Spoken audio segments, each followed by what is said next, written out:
কিরে, আমি যেটা শুনছি সেটা সত্যি নাকি? তুই নাকি আলুকে চুমু দিয়েছিস? বিশ্বাস কর ভাই, আমি আলুকে চুমু দেইনি, বরং ও আমার চুমু নিয়ে নিয়েছে। তো মিস্টার আলু, তোমার উপর আরো একটা কেস রয়েছে। হ্যাঁ, আরো একটা কেস?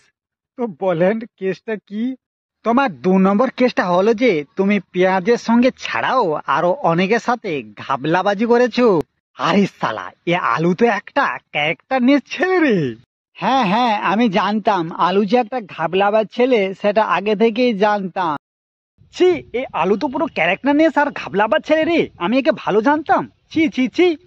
তুমি মাঝখানে কাঠি লাড়বে না বলছি মালিক, নয়তো তোমার সঙ্গে খুব খারাপ হয়ে যাবে। ঠিক বলেছে তো, তুমি মালিককে আরো দোষারোপ করছো। তুমি এতটা খারাপ আর ছোট লোক জানলে আমি তোমাকে কখনই ভালোবাসতাম না আলু।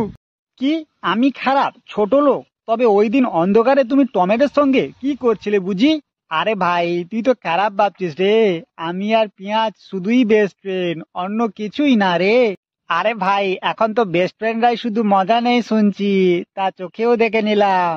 আর আপনারা কি দেখছেন? ভিডিও দেখে মজা নিলে হবে? সাবস্ক্রাইবও তো করতে হবে। সাবস্ক্রাইব করুন।